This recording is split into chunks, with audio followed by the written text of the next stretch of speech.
As perguntas que inquietam o coração humano sobre a pessoa de Deus, sobre a sua existência, sobre o seu conhecimento, ou seja, conhecer a Deus, sobre a possibilidade de relacionar-se com Ele, são perguntas que têm rondado o coração humano desde a queda no jardim. A Bíblia nos diz que os nossos pecados fazem separação entre nós e Deus. Deus se apresenta na Escritura Sagrada como um ser pessoal, não simplesmente uma força ativa, como alguns creem, mas um Deus relacional também. Entretanto, um ser espiritual, que não pode ser contemplado com os sentidos naturais. Devido à rebelião natural na espécie humana, chamado pecado original, esta comunhão foi rompida.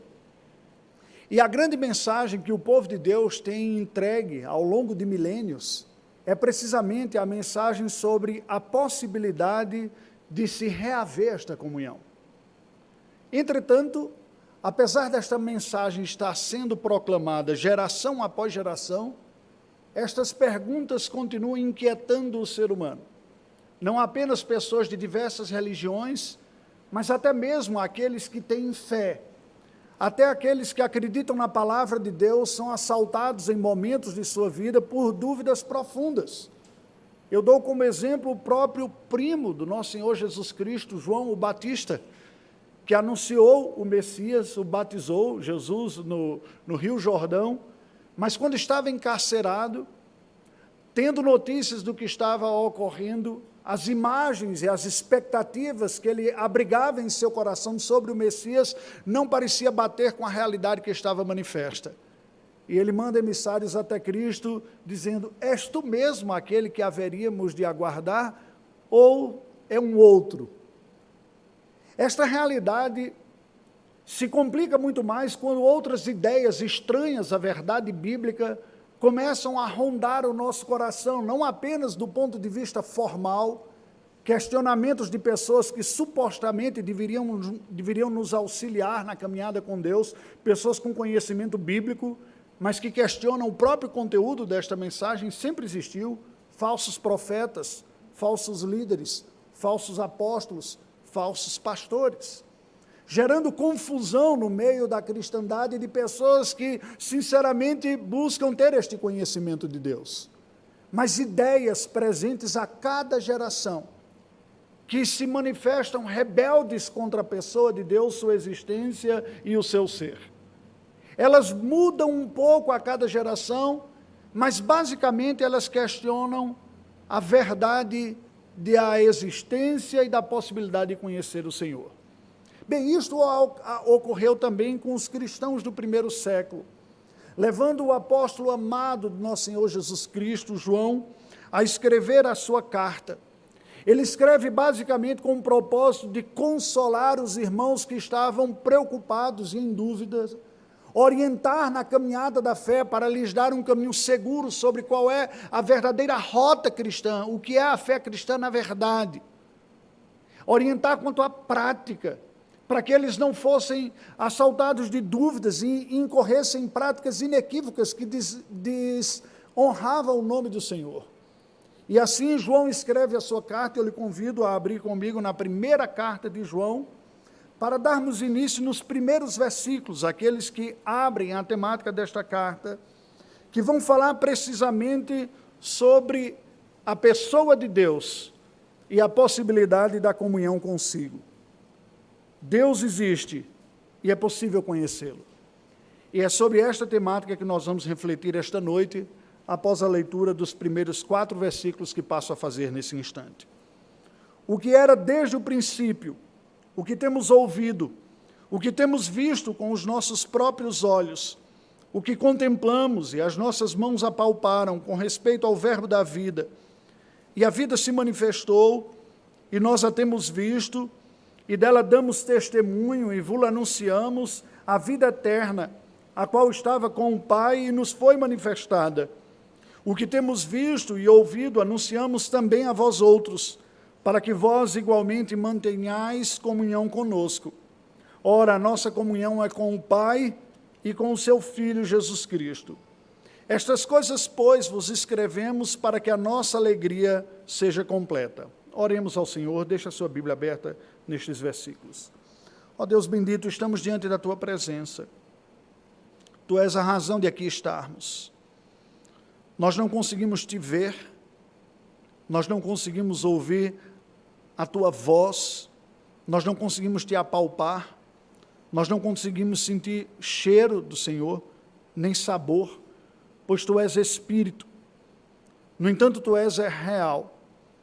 E tu que és real, foi do teu agrado te dares a conhecer as criaturas que especialmente criaste conforme a tua imagem e semelhança. Apesar de termos sido criados dessa forma gloriosa, o pecado habita em nós e causa essa separação natural entre a nossa pessoa e a tua santíssima pessoa. Mas tu que vieste ao nosso encontro, te pedimos nesta noite, mais uma vez, vem pela ação graciosa e iluminadora do teu Espírito. Olha para cada coração aqui, Senhor.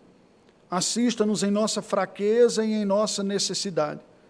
Tu que és o amparador do fraco, tu que és o libertador do cativo, tu que és o salvador de pecadores, pedimos, assista-nos em nome de Jesus. Amém. Queridos, de cara anunciamos, Deus existe e é interessado em resgatar pecadores e chamar para um relacionamento consigo. Quando nós falamos de fé cristã, nada menos do que isso pode satisfazer o nosso coração. Não temos uma religião cujo propósito é produzir um convencimento meramente intelectual a respeito da existência de Deus. Porque se fosse esse o nosso objetivo, o máximo que nós poderíamos fazer aqui é deixar os ouvintes na condição de demônios. Pois a Bíblia diz que os demônios creem e tremem.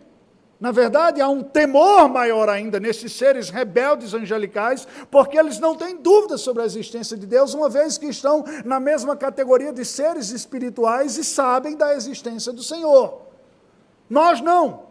Nós interagimos com a realidade através dos nossos sentidos. Portanto, ter a percepção do sobrenatural só é possível por obra graciosa do Senhor a nos visitar.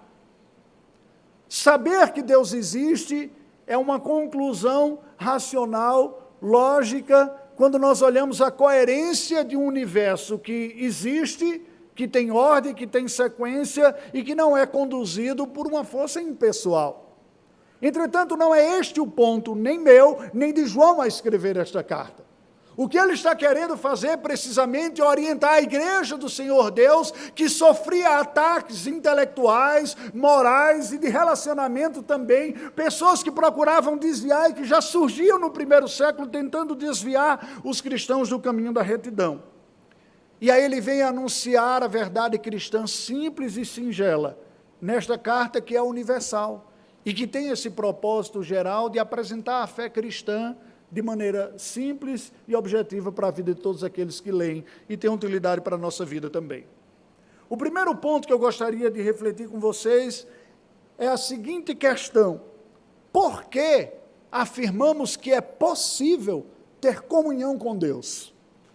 Olha como João responde isso. No primeiro versículo ele diz, o que era desde o princípio, e com respeito ao verbo da vida, o que era desde o princípio, no início do versículo, e no final do versículo, com respeito ao verbo da vida. No versículo 2, ele ainda comenta sobre esta vida, ele diz, a qual estava com o Pai e nos foi manifestada. João não está preocupado em provar a existência de Deus. Assim como toda a Escritura, ele já parte da realidade de que Deus existe. A sua Bíblia começa assim, no princípio criou Deus os céus e a terra. Ele existe e é criador. Não há na Escritura essa preocupação de provar. Ela parte da realidade que já é, e diz esse Deus que existe e que se revelou a nós, diz João aqui, este era aquele que existia desde o princípio. Esse termo, desde o princípio, é um termo que faz referência à eternidade de Deus. Aquele que não teve criação, aquele que sempre existiu. Portanto, a partir do momento que a existência existe, a partir que a realidade existe, Deus mesmo já o existia, porque Ele é a realidade eterna. Autoexistente é o único ser que tem aquilo que os teólogos chamam do atributo da aceidade. Significa a autoexistência, ter no seu próprio ser. Não depende de nada, não depende de ninguém, não teve princípio de dias, não teve uma causa para lhe criar, não teve uma força sobre ele, pelo contrário, ele é que é essa causa não causada, essa força inicial e primordial, a partir da qual tudo veio a existir. E João então parte dessa realidade e diz, estou falando de um ser que é eterno, que sempre existiu. E este ser se dignificou, se tornar profundamente próximo e conhecido de suas criaturas, culminando na manifestação mais radical de todas, que foi a sua humanização, tornar-se um humano. João explica isso dizendo, olha, com respeito ao verbo da vida que eu falo, este ser que, apesar de ser espírito eterno, glorioso e santo, tão distinto de nós, criaturas, que somos limitados, falhos, somos pecadores e estamos apartados de Deus pela natureza pecaminosa, este ser que é tudo isso, ele decidiu vir ao nosso encontro.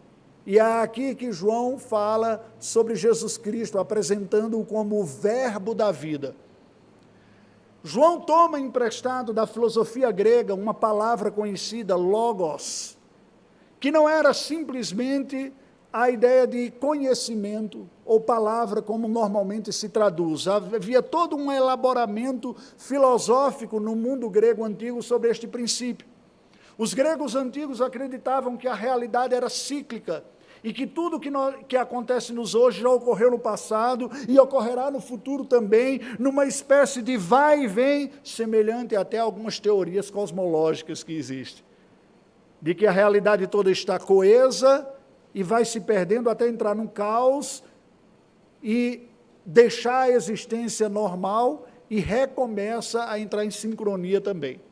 Mas havia na filosofia grega uma crença de que o que segura este mundo, para que ele não despenque, para que ele não perca os princípios, para que as leis governem, era algo que eles chamavam de logos, uma força unificadora que dava sustentação a todo o universo, uma energia que perpassava tudo o que existe e todas as coisas, e era esta força que garantia que o caos não se estabelecesse, e que a vida não deixasse de existir, e um cataclismo absurdo não ocorresse. O que João pega é este princípio e diz, pois bem, este princípio não é uma energia, este princípio mantenedor, doador da vida, coerente, esse princípio vital, através da qual a vida existe e se mantém, é uma pessoa, é Jesus. Ele é o verbo da vida, ele é a força ativa de Deus, ele é este princípio que governa e através do qual o Senhor gerencia todo o universo. Eu estou falando dele, diz João, que ele identifica aqui como a própria vida. No versículo 2 ele diz, a vida que estava com o Pai e nos foi manifestada. Lembra da oração sacerdotal de Cristo, quando ele diz, a vida eterna é esta, que conheçam a ti e ao teu Filho Jesus Cristo? É muito curioso, porque a Bíblia não diz aqui nesses termos que Jesus tem a vida eterna, ou dá a vida eterna, mas identifica Cristo como a própria vida. Ele é a própria vida. Gente, há aspectos na nossa fé, preste atenção, que ultrapassam o elemento meramente racional. A doutrina cristã ensina isso, por exemplo, no ensinamento ou na doutrina da união mística com Cristo, da igreja. A vida é possível porque Deus nos sustenta, Ele está em nós. A vida espiritual da igreja é possível porque Cristo está em nós. Se você tem alguma virtude na sua vida, se você consegue responder com alguma piedade, isso só é possível porque Cristo está em você. É esta certeza que levou o apóstolo Paulo a dizer, não eu, mas Cristo vive em mim. De mim mesmo eu não sou capaz de produzir essas virtudes. O Senhor Jesus descreve isso naquela metáfora maravilhosa, quando diz, eu sou a videira verdadeira e vocês são os ramos. Todo aquele galho, ramo que está ligado à videira, dá bom fruto.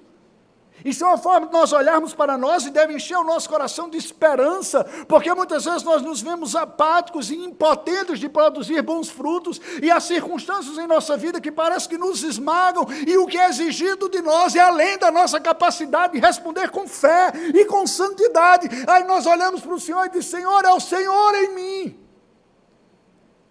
é a vida do Senhor na minha vida.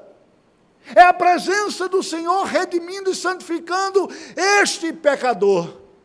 A única esperança que eu tenho de ser algo melhor, que não é produzido pela minha própria força. Deus é eterno, o único ser autoexistente. Jesus Cristo é este princípio vital de Deus, o meio através da qual Ele criou todas as coisas, o Pai, e que também mantém todas as coisas, nos é ensinado. Também Deus pré-existente. Isso não foi muito claramente percebido pelos seus contemporâneos. Certa vez, conversando com os judeus, o Senhor Jesus disse: antes que Abraão existisse, eu sou. Apontando claramente para a sua pré-existência como divino que o era antes de tornar-se humano. Mas estava ali, diante dos seus compatriotas como gente. Pessoas poderiam vê-lo e ouvi-lo. E João explica esta realidade do que foi Cristo, a pessoa de Jesus aqui na terra, dizendo: Ele era aquela vida que estava com o Pai e nos foi manifestada. Saiu do céu, da glória, de onde nós não conseguimos contemplar. Nós só conseguimos ver com os olhos da fé, acreditando que Deus lá está. Ele dizia: esse Deus que estava no lugar que os nossos olhos seriam impossíveis de ser alcançados, veio através do seu Filho Jesus Cristo, na condição humana. A Bíblia diz: antes que os montes nascessem e se formassem a terra e o mundo, de eternidade a eternidade, tu és Deus. E o Verbo se fez carne e habitou entre nós, cheio de graça e de verdade, e vimos a sua glória, glória como do unigênito do Pai. É possível ter comunhão com Deus? Sim, porque Ele existe desde toda a eternidade. E Ele tomou a iniciativa de vir até nós, criaturas pecadoras e rebeldes, na pessoa do seu Filho Jesus Cristo. Isso muda completamente a história. Rompemos o pacto em Adão, quebramos, atraímos sobre nós o juízo de Deus e a separação, e o que fez Deus? Simplesmente deixou a humanidade entregue à sua própria sorte? Não! Veio ao nosso encontro e da forma mais radical possível, assumindo a condição humana de criatura. Se você crê na existência de Deus, parabéns, você chegou no nível dos demônios. Mas se você quer ir um pouco mais, a Bíblia diz que é possível não apenas saber que Deus existe, mas conhecê-lo e ter comunhão com Ele. E isso é fruto de sua graça, que fez com que Ele viesse até nós. Olhe para Jesus Cristo, para aquele personagem histórico que viveu na Galileia há 2000 anos atrás. Veja a segunda pessoa da Trindade encarnada, na condição humana. Saiba que Deus é mais interessado em ter comunhão com o homem do que você jamais poderia imaginar que gostaria de ter comunhão com Ele. Porque Ele deu provas disso ao abrir mão de sua glória divina durante um período de 33 anos e experimentar a condição humana com o único propósito de redimir e resgatar pecadores para que o conhecessem. Agora, a outra pergunta que nós fazemos é: ok, é possível ter comunhão com Deus porque Ele existe e porque Ele veio ao nosso encontro na pessoa do seu Filho Jesus Cristo, mas como é possível? Como que eu experimento isso? Veja que no verso 1, João diz: o que temos ouvido, o que temos visto com os nossos próprios olhos, o que contemplamos e as nossas mãos apalparam. João, apóstolo, chamado por Jesus Cristo para ser seu seguidor, está escrevendo aqui dizendo: eu estou falando de alguém que eu conheci, não estou falando de ouvir falar, não estou ensinando uma doutrina. Preste atenção, a doutrina é importante, mas ela é apenas um meio, o fim é a realidade da comunhão. Ouvi, aprendi, tinha expectativas, tinha crença messiânica, mas um dia o Messias esteve diante de mim, o Salvador, eu vi com os meus olhos, eu toquei com a minha mão, eu comi com Ele, nós convivemos. A igreja cristã É uma igreja apostólica, não porque tem grandes apóstolos como a base da autoridade, mas porque tem como pessoas que foram testemunhas pessoais de Cristo vivo e ressuscitado, como sendo a nossa fonte de informação. Nem eu nem você estávamos lá 2000 anos atrás, mas esses homens estão falando de alguém que eles conheceram, alguém com quem eles conviveram, e alguém que eles perceberam que não era simplesmente um ser humano. Os apóstolos tiveram uma relação real, física com Cristo. A sua fé foi no Cristo encarnado. Mas ele explica que o Cristo encarnado, aquele que ele tocou, que ele ouviu, com quem ele se relacionou, era o próprio Deus eterno, era a própria vida eterna. Era este Logos, esta energia poderosa que controla todo o universo e que gera a vida e a mantém, que foi manifesta. Veja, ele diz isso no verso 2, a vida se manifestou e nós a temos visto. O mesmo princípio da vida apareceu aos homens, vestindo a pele humana, Jesus Cristo, Deus encarnado. E João está dizendo, eu estou falando dele. Estou falando e dando testemunho desta pessoa. Dela damos testemunho a esta vida e vos anunciamos a vida eterna. O testemunho dos apóstolos era sobre a encarnação do Verbo, a mensagem cristã, que significa dizer que Deus é o encontro do homem na encarnação de Cristo, que Deus se revela ao homem, dando-se a si mesmo através de Cristo. A mensagem apostólica da salvação é Deus veio buscar o perdido em Cristo Jesus. Agora preste atenção, a sua vida, a minha vida, olha como somos tolos. Uma boa parte de nós que já professou a fé cristã, que afirmamos que Jesus Cristo é o Deus encarnado, que veio aqui na terra, viemos um dia à frente da igreja em algum momento e declaramos esta fé, mas passamos por circunstâncias na vida, limitadas no tempo e no espaço, e deixamos que as dores e as lutas que nós enfrentamos encravem uma dúvida venenosa e contamine o nosso coração, ao ponto de dizermos que Jesus era o Deus encarnado, mas duvidarmos se Deus de fato se preocupa conosco, se está ouvindo as nossas orações, ou se nós não estamos entregues à nossa própria sorte.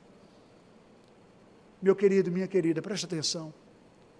Se Deus não poupou o seu próprio Filho, Jesus Cristo, mas nulo entregou, se Cristo fez essa trajetória de sacrifício incomparável, que ninguém mais consegue fazer, que é despir-se de sua divindade para assumir a humanidade, para resgatá-lo, que lógica faz você duvidar do cuidado de Deus para com a sua vida?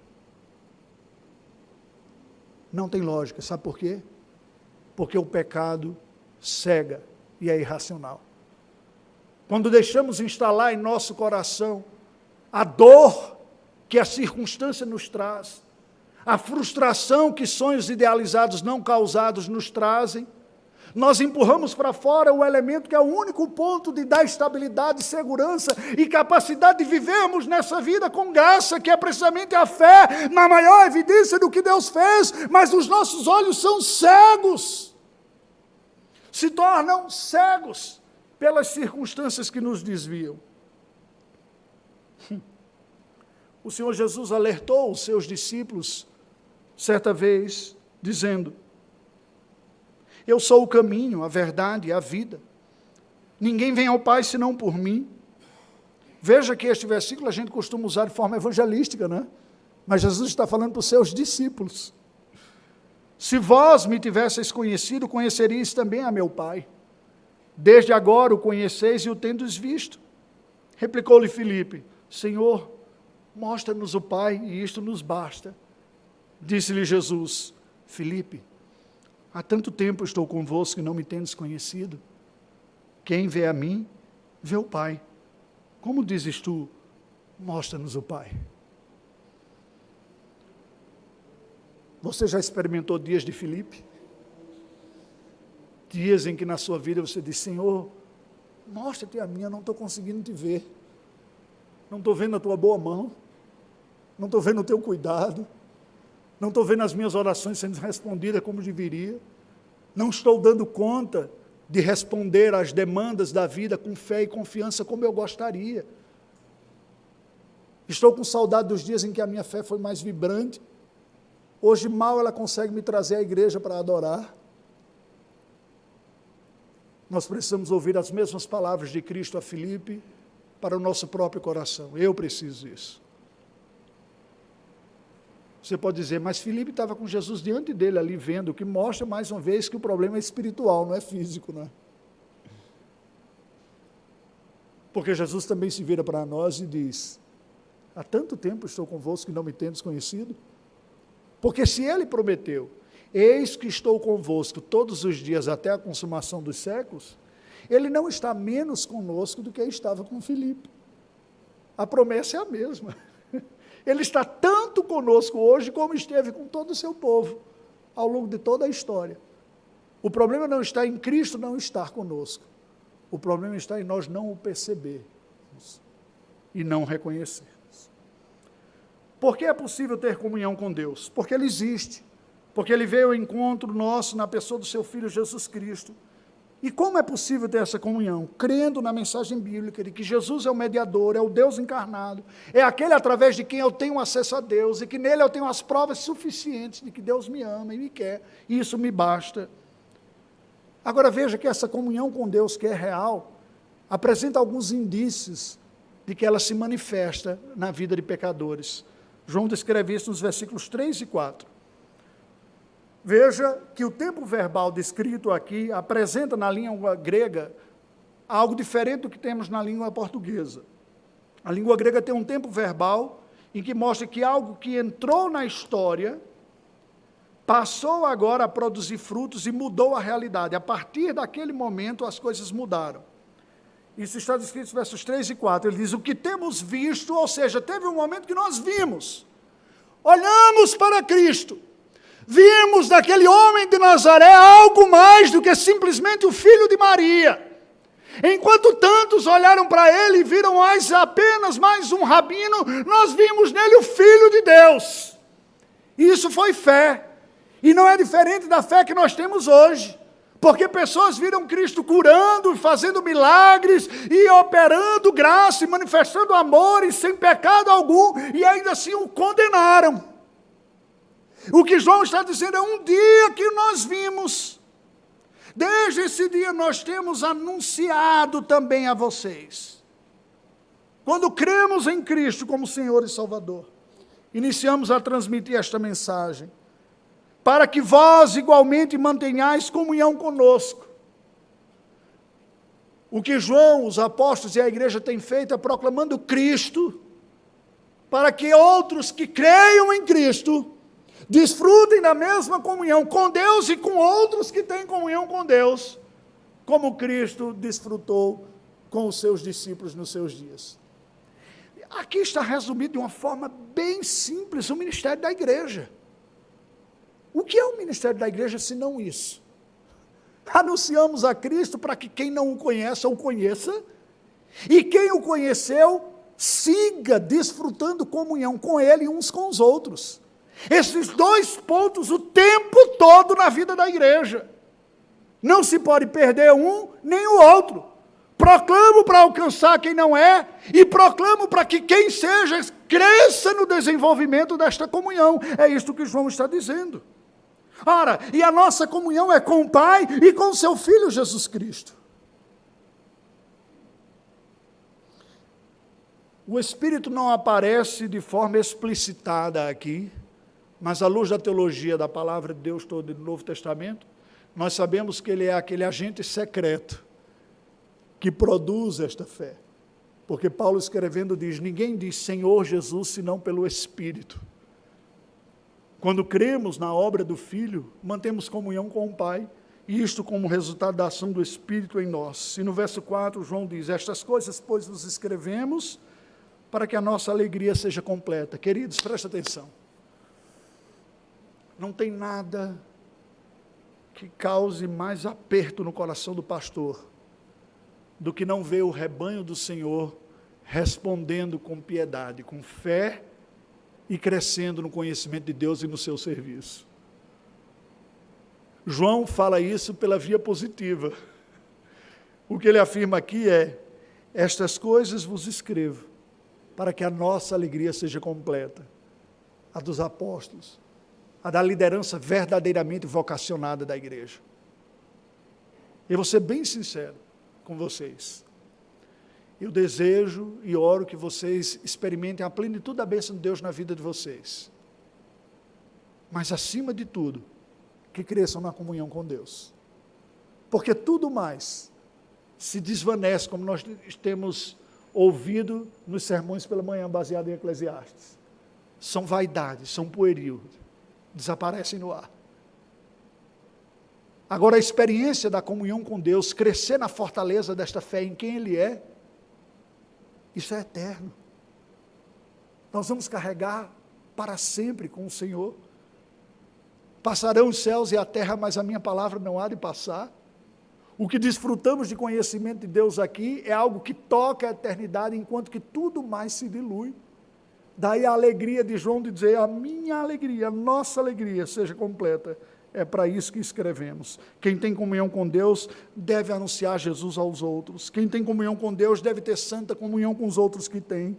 O Espírito Santo é esse que faz o papel de nos levar à glória de Cristo. Quem creu no Evangelho, conforme aqui está escrito, deve se alegrar nessa fé. E aí eu gostaria de dizer algo diferente sobre o meu coração, mas por sinceridade com a minha própria consciência, não digo. Gostaria de desfrutar e encontrar muito mais paz nestas coisas do que tenho desfrutado, por uma pura inépcia da minha própria parte. Porque a verdade, o que Deus está dizendo aqui é precisamente isso, essa comunhão eterna com Deus eterno é o que nos é oferecido. E por que se abate a nossa alma por algo menor do que a eternidade que nos está disponível? Cristo disse: ide por todo o mundo e fazei discípulos de todas as nações. O Senhor Jesus orou também as seguintes palavras: não rogo somente por estes, mas também por aqueles que vierem a crer em mim, por intermédio da sua palavra, a fim de que todos sejam um, como és tu, ó Pai, em mim e eu em ti, também sejam eles em nós, para que o mundo creia que tu me enviaste. Você creu em Jesus por intermédio da palavra de Deus? Você pode responder com sim. Então isso significa que literalmente o Senhor Jesus orou por você.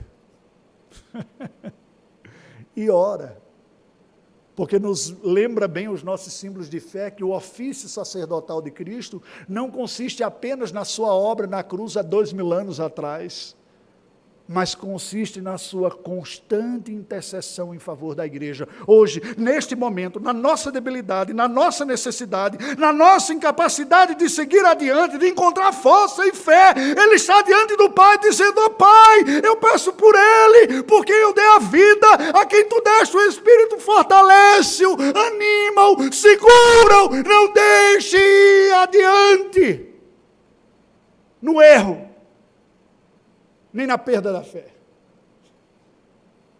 Ele orou por nós. Não há nada que possa trazer mais esperança ao coração do fiel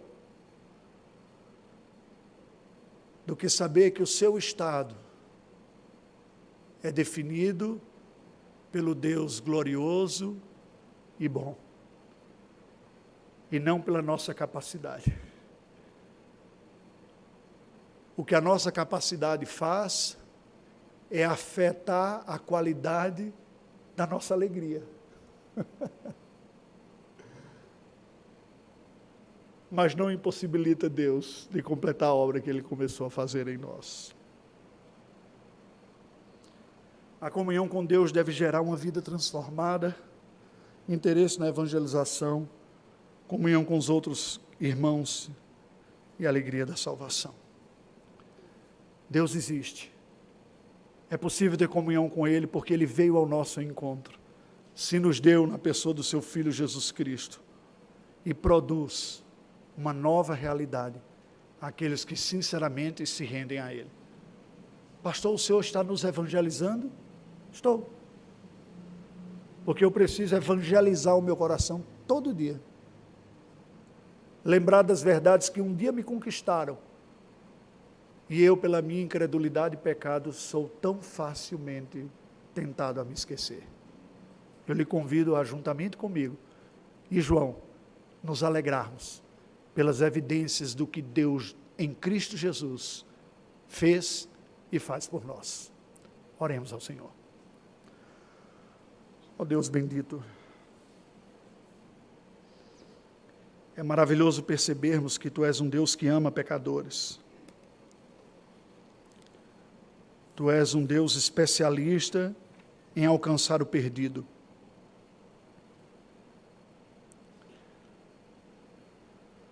Em todo o sentido desta palavra. Não apenas o perdido que estava indo para o inferno, mas o perdido nas suas dúvidas, nas suas fraquezas, nas suas inseguranças, o perdido nas suas incapacidades de seguir, impotências. Tu és o Deus que se compadece de pecadores e que não rejeitas aqueles que sinceramente vêm a Ti.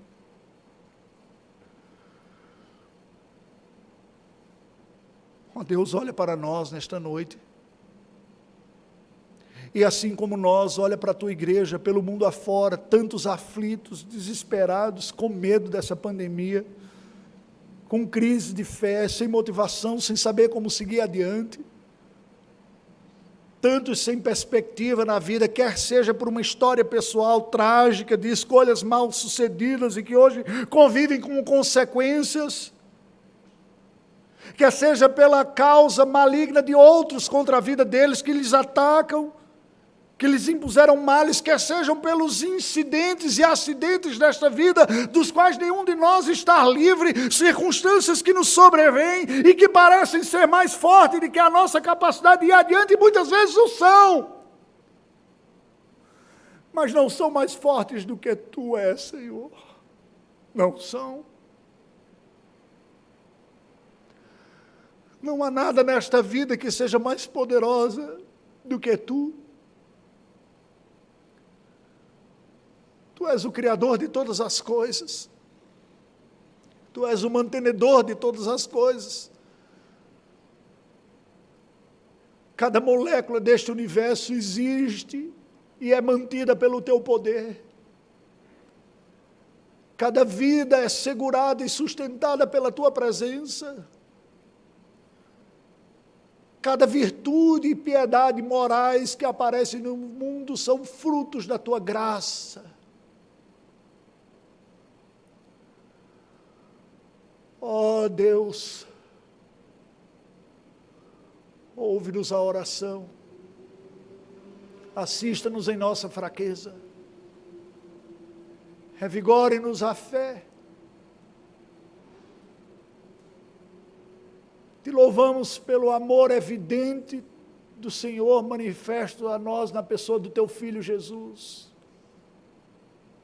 que está aí ao Teu lado, intercedendo por nós e também está em nós pelo Teu Espírito.